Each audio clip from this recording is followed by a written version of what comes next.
ആലത്തൂർ മണ്ഡലത്തിലെ വണ്ടാഴി മംഗലം local committee തെരഞ്ഞെടുപ്പ് യോഗം നടത്തി.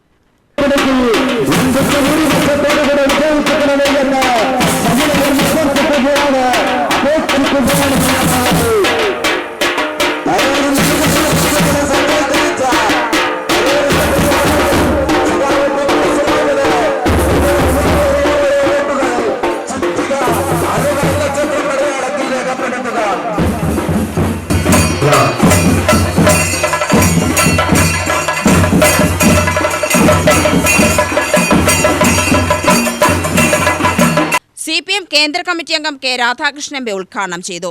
സർവ്വരംഗത്തും വികസനം നടപ്പാക്കിയ സർക്കാരാണ് കേരളത്തിലേതെന്ന് രാധാകൃഷ്ണൻ പറഞ്ഞു. എല്ലാ വിഭാഗം ജനങ്ങളെയും ചേർത്തു നിർത്തിയതുകൊണ്ടാണ് ഇത് സാധിച്ചത്.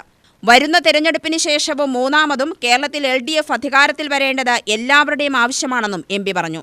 ഹനീഫ അധ്യക്ഷനായി. CPM ജില്ലാ കമ്മിറ്റി അംഗം T Kannan, C Thampu, K Kumaran, VC Siju, Nitin എന്നിവർ സംസാരിച്ചു. UTV news, Palakkad.